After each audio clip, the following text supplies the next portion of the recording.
The papyrus, putting on my table every month. I don't wanna be sad. Don't even try to hide it. No, I don't wanna lose it. And you see how it is, it's so inviting. The papyrus, we're all so alive. The papyrus. Hello and welcome to the Papyrus TV News Update. First, the headlines. White smoke, new hope. Pope Leo XIV emerges to a world in waiting. Senate President Akpabio defies pressure to resign. We inherited a broken economy, but we are fixing it, President Tinubu. Deputy House of Reps Speaker says Tinubu deserves a second term. CSOS slams Senator Natasha over harassment claims against Akpabio. JAMB Registrar says 2025 UTME scores fall within historical range. DSS accuses Nnamdi Kanu of masterminding violent attacks, including court arson, police beheadings. Now the details. In a tradition that spans centuries, the white smoke billowing from the Sistine Chapel once again signaled a moment of profound spiritual transition. It was a sight that set off cheers, tears, and prayers among the Catholic faithful worldwide. Habemus Papam, the words rang out from the balcony of St. Peter's Basilica, ushering in a new era for the Roman Catholic Church. After just 3 ballots over 2 days of intense deliberation, the College of Cardinals elected 69-year-old Cardinal Robert Francis Prevost as the 267th Pope of the Roman Catholic Church, succeeding Pope Francis. Taking the name Pope Leo XIV, Prevost, an Augustinian missionary and the former Archbishop of Chicago, becomes the first American and, by extension, North American to ascend the throne of Peter. Prevost's election came as a surprise to many outside Vatican walls. Analysts and observers had speculated widely on several papabili, potential popes, but Prevost was rarely mentioned. However, within the hallowed halls of the Vatican, those who had worked closely with him, especially in his influential role as the head of the dicastery for bishops, saw a man prepared for the sacred burden. His deep theological grounding, missionary background in Latin America, and record of administrative competence reportedly won the trust of his peers. Insiders point to a crucial turning point in 2023 when Pope Francis appointed him to oversee the delicate matter of appointing bishops, a role many see as a precursor to the papacy. Moreover, his discreet but successful intervention in a complicated Peruvian diocesan dispute reinforced perceptions of him as a firm but compassionate shepherd. As evening fell on Rome, throngs gathered at St. Peter's Square, waving flags from across the globe. Brazil, the Philippines, Honduras, Canada, and more, waiting for the new Pope's first words.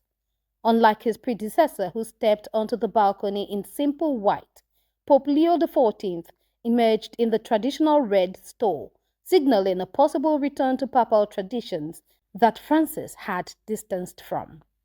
In his first Urbi et Orbi address, Leo XIV spoke gently, saying, "We must be a missionary church, building bridges, always open to receive with open arms all who seek peace, dialogue, and love." These words laid out his vision for a papacy anchored in unity, outreach, and restoration. Many now wonder how his pontificate will compare to that of Pope Leo XIII, 1878 to 1903, a reform-minded pope who balanced spirituality with science and diplomacy. Leo XIV steps into the role at a time of cultural division and global uncertainty, and Catholics, along with an intrigued world, await his next steps. Meanwhile, Senate President Godswill Akpabio on Thursday, May 8th, defiantly rejected growing calls for his resignation, dismissing the mounting criticism as a product of false allegations and politically motivated narratives. Akpabio's statement came during a charged Senate plenary session, where Senate leader Okpeyemi Bamidele had earlier praised the chamber for maintaining focus despite pressure from external critics who questioned Akpabio's continued leadership. Akpabio abruptly interjected Bamidele's remarks, saying, "I will not step down over false allegations," in a pointed response to increasing political commentary surrounding a controversial court judgment. Observers believe Akpabio was referencing the 2021 conviction of Professor Peter Ogba, a former university lecturer, for manipulating the results of the 2019 senatorial election in his favor. Although Akpabio was later cleared to contest again in 2023 and won his seat, the recent Court of Appeal ruling that upheld Ogban's conviction reignited debates about his moral authority to lead Nigeria's upper legislative chamber. However, Akpabio's allies have maintained that the court case had no direct implication on the Senate president himself and that his mandate, secured in 2023, remains valid and uncontested. The controversy comes as Akpabio faces a turbulent political climate, with public trust in governance declining and internal Senate dynamics increasingly under scrutiny. Continuing, President Bola Ahmed Tinubu on Thursday, May 8th, painted a sobering picture of the country's economic state when he assumed office in 2023, declaring that he inherited a near-insolvent treasury riddled with unsustainable debt and subsidy burdens. However, he insisted that his administration's painful reforms are already yielding green shoots of recovery. Speaking in Awka, Anambra State, during a grand civic reception hosted by Governor Charles Soludo, Tinubu said, "We met near-insolvent public finance, a decades-old monster of unsustainable multiple subsidies, a chaotic and debilitating forex regime. Just as we tamed the Atlantic in Lagos, many of these monsters have been tackled." He acknowledged the hardship brought about by the removal of fuel subsidies and floating of the naira, but maintained that such measures were necessary to stabilize the macroeconomic framework. Despite widespread economic discomfort, manifested in spiraling food prices, currency depreciation, and reduced consumer spending, Tinubu argued that his bold reforms are gradually restoring investor confidence and positioning Nigeria for a more resilient future. The president also praised Governor Soludo's transformation blueprint for Anambra, calling the vision an African Dubai-Taiwan Silicon Valley, both ambitious and inspiring. Among the infrastructure inaugurated were the Solution Fund City and the newly completed Government House. Highlighting efforts to reduce inequality, Tinubu mentioned his administration's negotiation and signing of a new minimum wage framework and promised continued collaboration with sub-national governments to ensure delivery. Amid chants of approval from local traditional rulers, Tinubu was conferred with a chieftaincy title, humorously requesting land in Anambra for a retirement home, a moment that drew laughter but also underlined his growing political courtship of the Southeast. In other news, Deputy Speaker of the House of Representatives, Honorable Benjamin Kalu, has officially declared support for President Tinubu's second-term ambition, citing the president's inclusion of the Southeast in key political and developmental structures as a game-changer. Receiving members of the City Boy movement, a pro-Tinubu youth organization, Kalu expressed admiration for the president's equanimity in distributing federal opportunities despite receiving minimal votes from the region in the 2023 elections.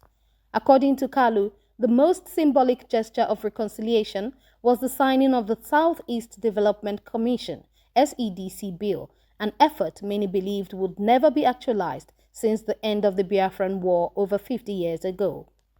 "This is a man we didn't vote for in large numbers. Yet he has done what even those we supported never did," Kalu said. The SEDC will begin to heal wounds that have festered for decades. The Deputy Speaker called for the Igbo to shift from political isolation to engagement, warning that continued fragmentation of regional support weakens the Southeast's negotiating leverage in Nigeria's power dynamics.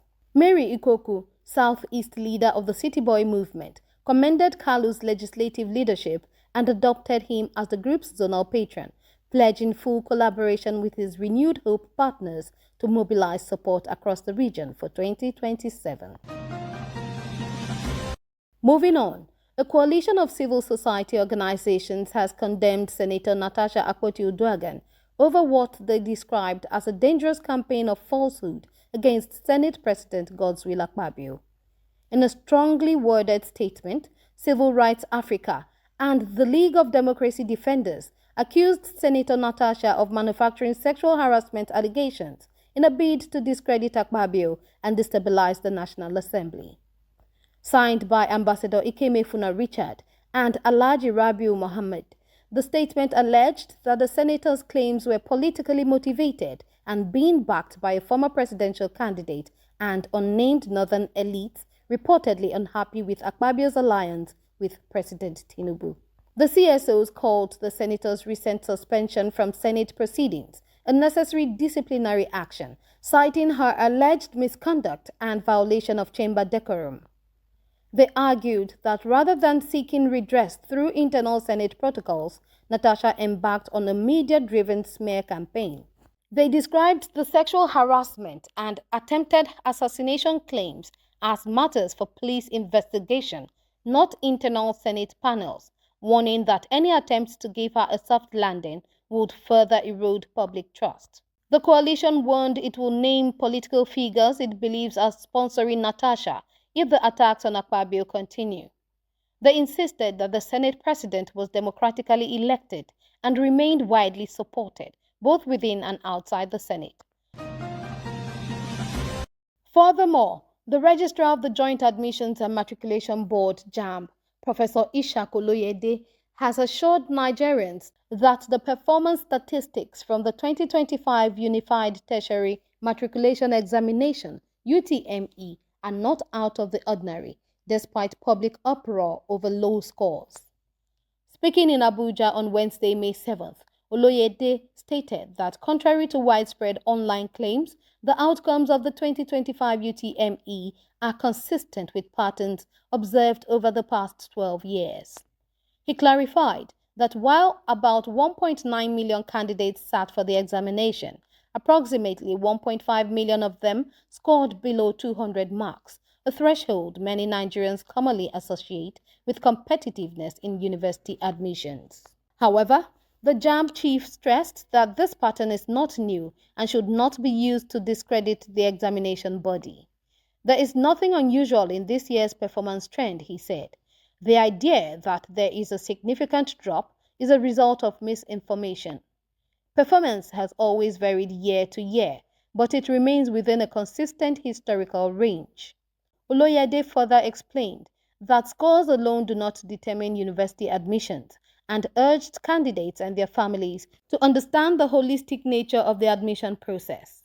JAMB's role is to assess and rank candidates objectively. It is now up to the institutions to apply their various policies in selecting from this pool using factors such as catchment areas, post-UTME scores, and departmental quotas. He added that the board is working tirelessly to ensure that only those who are adequately prepared for higher education make the cut.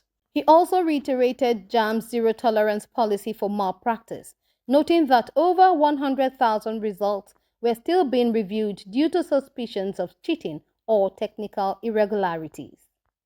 In response to public speculation that JAMB may lower the minimum admission benchmark due to mass failure, Oloyede dismissed such assumptions. We will not compromise standards, he said. If candidates fail to meet the cutoff marks, institutions may have to explore alternative admissions like part-time or diploma programs.